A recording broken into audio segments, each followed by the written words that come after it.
A Royal Respite by Tornado Firehooves. Chapter 7 Confessions and Secrets. So, let me get this straight, Teddy snored, trying to hold back his disgust. You came here to try and forget about your problems at home and have fun, and your sister keeps shoving your problems back home into your face over and over? That's right, boys, Celestia snored, snoring down her fifth milkshake. I've been trying to enjoy my time here, but Luna has given me nothing but grief. The three colts of distraught Philly were sitting at the malt shop, while a villain Philly served them milkshake after milkshake. As Celeste told him the sad events of her time in Coltonville, omitting certain details, of course, while Slipknot and the others proceeded to grow angrier and angrier. Wow, I can't believe your sister would do something like that, Lance snored in disbelief. I don't know. This really doesn't seem like Lynette at all. Believe it, Lance, Celeste told him secretly, getting a buzz from all the sugar in his shakes. I know you don't want to think of your favorite filly as an angry complainer, but the truth can be sometimes hard to digest. Ugh, you sound like a very shallow pony to me, Slipknot snored, downing the chocolate milkshake he had been nursing. To turn a vacation like yours into such an emotional disaster for you. Celeste didn't know what to make of the young colt, who seemed very quiet and thoughtful. This is the pony who loves Starlight, who had turned her mania into a disaster out of jealousy over Ace. It was odd to think that this honest-looking colt was after the filly who was competition for a pony she wasn't even after. Slipknot, I haven't seen you around the school at all, Celeste snored. What's your story? I usually keep to myself, actually. The quiet colt was taken aback by the filly's sudden bluntness, but responded quickly. My family moved to Coltonville a few years ago. I'm really good at looking at other ponies' problems, trying different things together to come up with a solution. Yeah, old Slipknot here was Starlight's advisor when she was class president, Shiny chuckled. He was there to solve her every problem. Oh, stop teasing him, Teddy, Lance snored. But yeah, Slipknot here has always been here to help us out, but he's even more for Starlight. Well, you really do care about her, Celeste whinnied, coming out of her painful haze. Don't you, Slipknot? I'd rather not talk about that, Miss Elise, Slipknot snored. But perhaps I could help you with your problem with your sister, I very much doubt it, the white filly snored, crossing her hooves. Lynette and I have been at each other's throats longer than you could possibly imagine, and I don't think that's going to change anytime soon. But Slipknot is really good at ending arguments, Lance pointed out. He helped me make up with Teddy and Ace after I kind of betrayed him to the girls during a lemonade stand competition. And we would have won, too, if you hadn't gotten that iced tea recipe to the girls, Teddy snored angrily. Also, they could sell enough iced tea and lemonade to buy a new tea set. Oh, and I suppose it was right of Ace to go and pretend he liked Bon Bon to steal her lemonade recipe, Lancer snored. He manipulated her feelings and tried to ruin the girl's lemonade stand out of business. Wait, Ace seduced Bon Bon to get a lemonade recipe? Just to open a stand and stop the other fillies from raising enough money to buy a tea set? Celeste's eyes narrowed. What kind of ego creep was this boy he had been flirting with? Guys, that's all in the past now. So let's not push the two angry colts apart. What I tell you about dredging up the past? You're right, Slipknot, Teddy replied with a sigh. Digging that junk isn't going to help out right now. So, Celeste, what would you say is your biggest problem with Lynette? Slipknot asked her. Well, I had to say it's seeing eye to eye, the white filly replied, shaking her mane. She thinks I don't concentrate on the present enough and should act my age. Well, I think she should listen up and have some fun. Sounds like I had the problem I had in the farm with my cousin Corny, Danny added. He thought I should do more work. He thought I should lighten up. He also almost stole Sweetheart away from you, Lancer added with a chuckle. Would you please shut up? Steady snored Steam. I've had about enough of your... Both of you, cool it, Slipknot yelled. Now, Celeste, have you tried talking to your sister? Seeing her point of view, maybe? Well, she seems like she's on a different wavelength than I am, Celeste looked thoughtful. But I guess I could give it a try. These kinds of colts, going out of their way to help her and her sister, and here she was doing so much to interfere with these ponies' lives.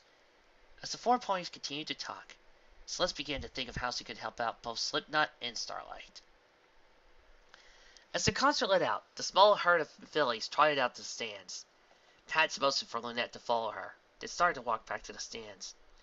Girls, You go back and talk to Melody, Pat told the others. Lynette and I need to talk for a bit. Okay, Pat, Starlight called back, and seeing the others try it on. You two catch up with us as soon as you can. All right, Potts, Lynette snorted, crossing her hose. What does Star wish us to talk to you about? Just what is your relationship with your sister, Lynette? Pat suddenly broke into a grin. Or should I say, Princess Luna? What? How did this Star know? Lynette sputtered, her eyes going wide. How did this Star guess my true identity? A little glow and show pony told me, during one of her regular visits, Pat replied, pointing behind her. At that moment, a glowing Pegasus flew in and landed. Hello, Your Highness. The glowing Philly bowed to her. It's good to see you again. Bright glow, I might have known, Lynette snored. I figured that's would be about. When I did meet the others as glow shows and ponies in the pocket day past. I always visit my friend Pat here when I'm in the Republic, the glowing Pegasus replied. I saved her life once, when she was flying a hot air balloon. I kinda suspected there was something off about you, when I brought you up to Bright Glow here. But she all but confirmed it. Pat told her excitedly. Oh, this is so amazing! Being friends with an actual Alicorn princess! Potts, listen, Lynette told her nervously. Thou cannot tell anyone about my secret. If my sister and I were to be discovered here in disguise, the political ramifications would be most disastrous. Don't worry about it, Lynette, Pat replied with a smile. Your secret's safe with me. At least that's one thing I do not have to worry about. Arrived Lynette sighed. Be tell us me, how does thou two think you can help us with me and my sister? Well, from what I've heard, seeing your two disagreements, you want her to stop living in the past and take life more seriously, right? Pat inquired. Yes, that is correct, Lynette replied simply. My sister is feeling the loss of one she cared about deeply, and the pain of watching generation and generation of students and friends pass, though weigh heavily on her heart and mind. I can understand that, White Girl sadly. Watching generation after generation of your friends and loved ones pass away can be very depressing. Believe me, the other glowing shows and I know that firsthand. To make matters worse, my sister often wonders what happens to those ponies she cared so much for. Celestia often contemplates if they passed on to some kind of afterlife, or if her dear ponies have perished utterly. But believe me, there isn't really an afterlife, Pat stuttered. I've actually met the ghost of a pony from the pre-classical period once, and it was a very scary experience. Wait, thou's made a shade of a deceased pony? Lynette's eyes went wide again. If it were any other pony besides Pat's had told her, she wouldn't have believed this. In all of my sister and I's 3 millennia of life, we were never able to confirm the possibility of the survival of a pony's existence after death. It's a humble feeling from the Republic who... Look, I don't mean to seem pushy, Your Highness, but we really should concentrate on the problem with your sister. Thou art correct, good Pot, Lynette replied, shaking her mane. So what dost thou suggest I do about fair Celestia? You should talk to her. Tell her how you feel, Pat advised, but also try to understand her grief about the loss of her dearest pupil. You know about Twilight Sparkle? Bright Glow asked in surprise. But I thought the Republic discouraged its youth from studying in Equestria. I heard what Luna said to her sister about the concert, and yes, I know about Twilight Sparkle. There's a fairy tale book about the Harmony Bearers in the children's section in the Coltonville library.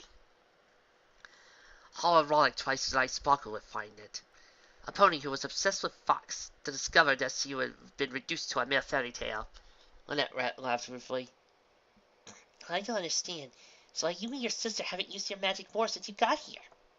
Seeing as powerful you two are supposed to be, Pat asked. We cannot use our powers in the Republic, Fat Pats, Lynette explained. See, in the pre-classical period, the lands of the Republic were the home of the pony kind before they came to Equestria. I know that, Your Highness. The ruins of the Unicorn Royal Palace stands near Coltonville, and the Team Star Resort appears a popular attraction near the capital, Pat replied.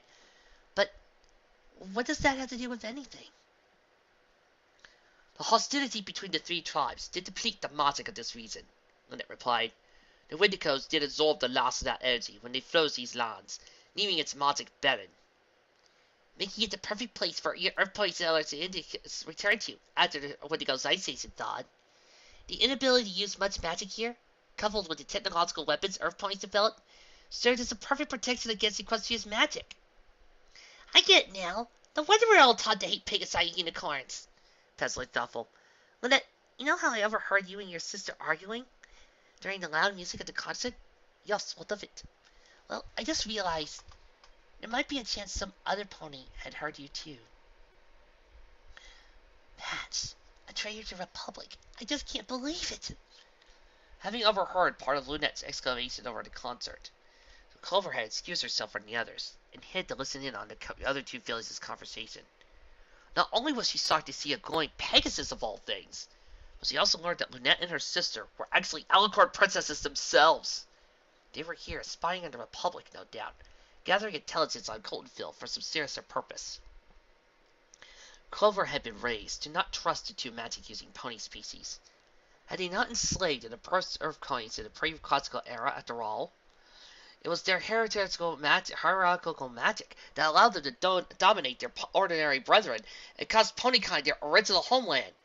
And now, when the Earth ponies had spent generations of making that homeland livable once more, the Flyers and Hornheads and Celestia returned to retake the Republic for themselves. I am sorry I have been trying to hold back this entire fic to do this, but I'd like to present to you a special guest star. Hi there. This is Emil Kudos.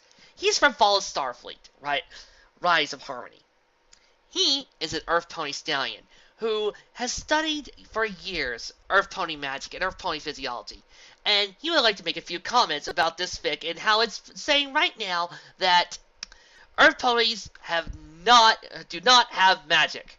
That Pegasi unicorns have hierarchical magic that may dominate their brethren, and also how Earth Ponies do not have that much magic. We Earth Ponies have magic. See, while Pegasi require cutie marks to become strong or to be able to command animals, we Earth Ponies can do that with our hooves, with our strength and raw muscles.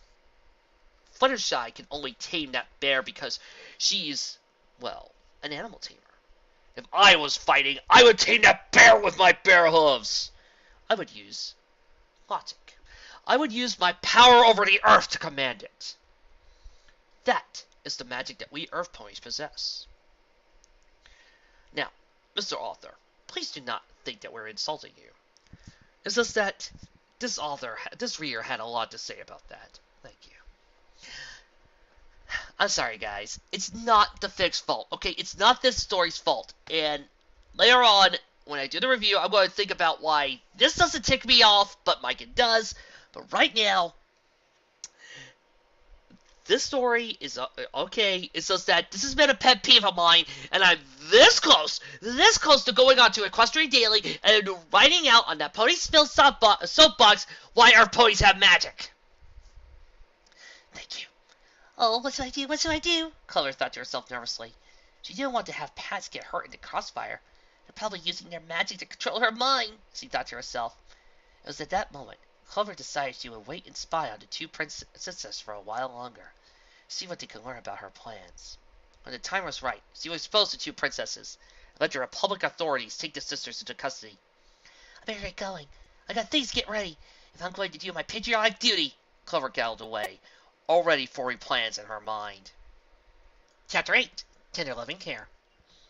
Gosh, Lynette, it's really great of you to volunteer to help at Coltonville Hospital, Melody exclaimed, smiling at the overly serious filly. My mom works here as a nurse, and she needs all the help she can get. There's nothing there, Melody. Lynette waved her hoof dismissively. Tis always my greatest joy to bring air and secure to wounded ponies who are dearest in need. Cut to chatter, you two. Clover snapped down angrily. We need to keep our eyes peeled for my sister. Gee, Clover, that's kind of mean, Melody snorted. And after we both came all the way down here with you. Melody, Lynette chuckled. Methinks some pony did get on the wrong side of the straw this morning. Billy only scowled at her two laughing friends. The two had accompanied Clover to the train station. The welcome Meadowlark had followed back from their recent tour of Equestria. Clover was already worried about her sister, as the mare was already several months pregnant and would be giving birth very, very soon. Have you spotted them yet? Clover asked Melody, narrowing her eyes and scaring the crowd coming off the train platform.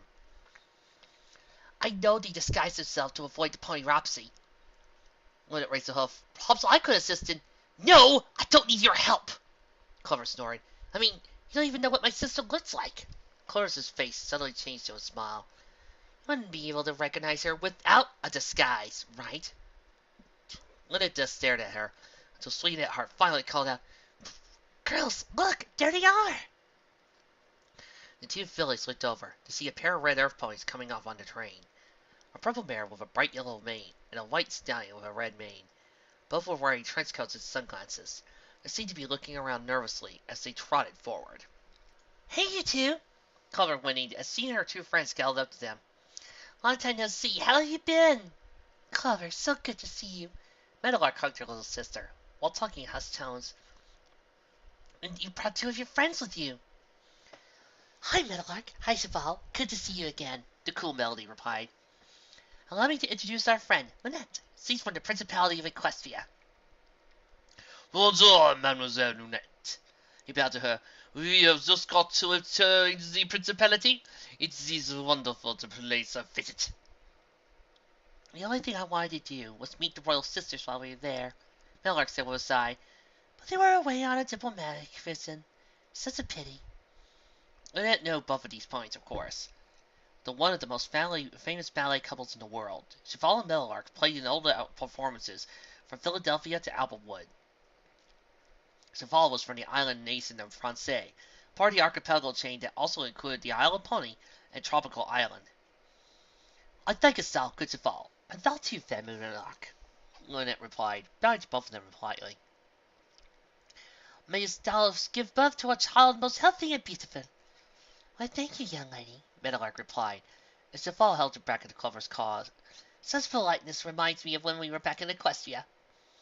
You wouldn't put some sort of spell on my sister, would you? Clover asked, after the couples were out of earshot. His eyes went wide. Well, thought is... I'll stop teasing her, Clover. Melody snorted, trying over to her ear. Come on, let's get your sister back home. Clover only scowled at Lynette, leaving the bewildered pony wondering what the hey was going on. Hey, Lynette, take a look at this. Celeste was laughing her flank off, looking at the newspaper as Lynette came into the house. Another UFO sighting over town. Boy, Dazzleglow and her handmaids was giving the Republic authorities crazy. Sister, listen, Lynette replied, pulling the newspaper down, looking Celeste in the eyes. I am truly sorry about what I have said at the concert. Verily, I did greatly speak out of turn. And I am sorry. I acted like a fool and completely disregarded your wise advice. Celeste looked up at her sister. And I have to admit, I have been trying to relieve my fairyhood a bit too much. She shook her mane. But being among such young, energetic ponies made me feel young again myself. I know, sister, they'd be a truly wonderful friends, Lynette agreed. But our responsibilities as princesses are important. Sooner or later, we must return thence. I know, sister, the white filly sighed. I've just been trying to ignore that for the longest time. But thou art also correct. We must take off time for now and again, and not concentrate solely on work, Lynette noted. I believe we may have some issues we need to sit down and discuss most thoroughly. I completely agree, Lynette. But first, we have a dance to attend tomorrow night, where we have a lot of things to set right. It is wonderful that thou wishes to make amends for thy folly, Lynette replied hopefully. Art thou ready to go home then, sister? No, I had not achieved the secondary goal that I had in the first coming to this place. Celeste looked down at the paper again. There's something I wish to discover here, Luna, and I have yet to do so. Aha! Thou did have another reason to infiltrate the Republic, Lunette's ears perked up. I really wish thou would tell us me these things up front. Luna, have you ever wondered why, in the middle of the Republic, why there are never any Pegasus or unicorns born to these Earth ponies? Celeste asked. Their ancestors had married into the other two pony tribes as much as any other ponies before they had emerged. So there must be some Pegasus and unicorn genes floating around the public gene pool. It is rather odd, I'll give you that. Such statistics are truly most baffling, Lynette agreed, considering the idea for the first time. I suppose I should check around the maternity ward when I follow the hospital tonight. Perhaps. Celeste was cut off by a knock on the door. As Lynette opened to find Pat, the pony trotted inside.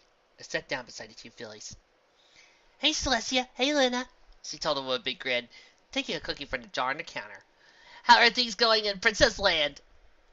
You told her? How could you do that? Celestia roared in a Royal Canterlot voice. Luna, now others won't be able to treat us normally anymore. Chill out, your loyal loudness, Pat chuckled. And I won't tell the other girls. I've been friends with royalty before. Still, she shouldn't have blabbed, Celestia scowled. We're trying to keep a low profile. Worry not, sister. She has most trusted friend, Lynette reassured her sister. Pats will faithfully protect our secret without fail. The only thing I want... Please let me go back to visit Equestria with you, Pats pleaded. But why? Lynette asked. Art thou not happy here in the Republic?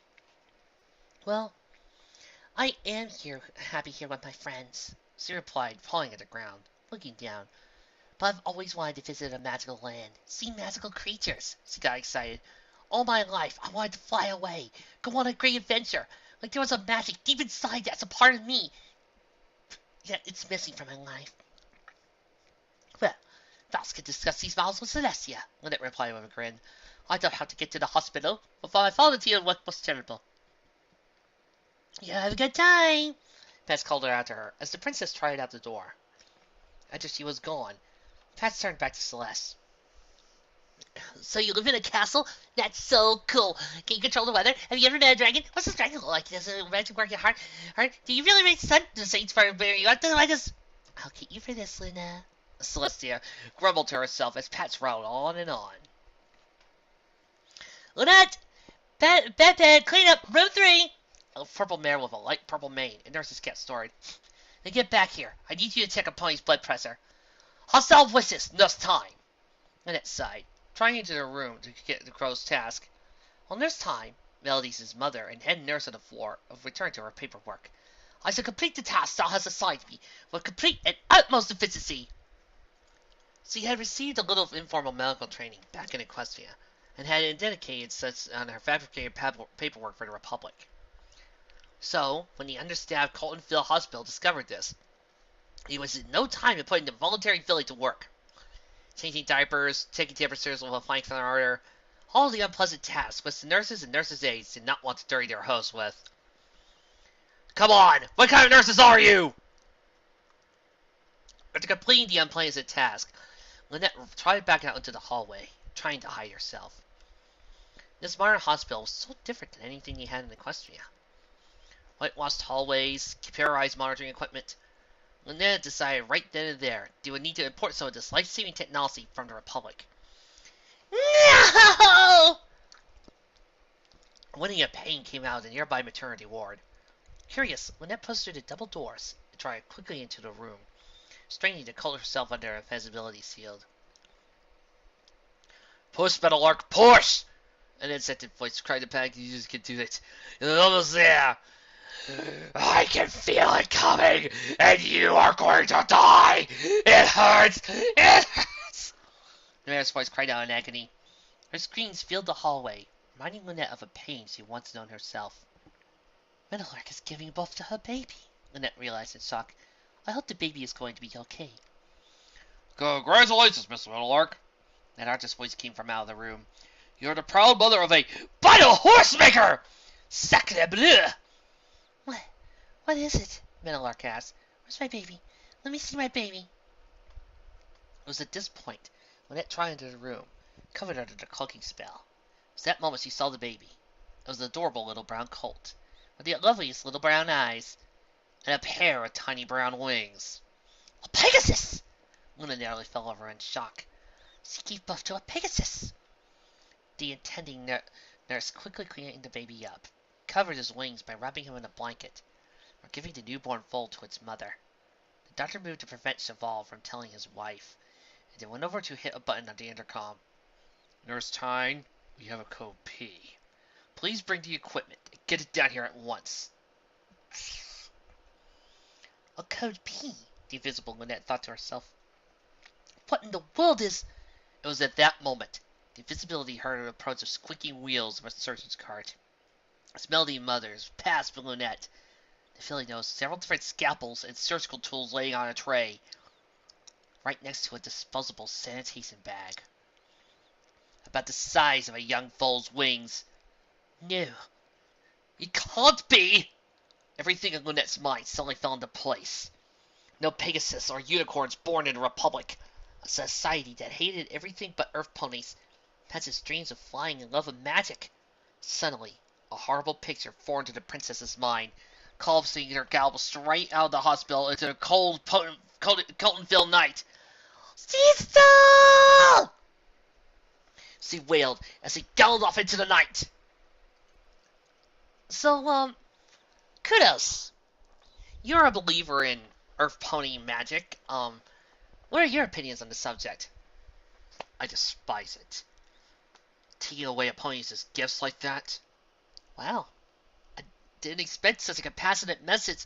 How dare they? How are we Earth ponies supposed to feel superior to these Pegasi and unicorns if you take away their gifts? That is cheating! Well, you win some, you lose some.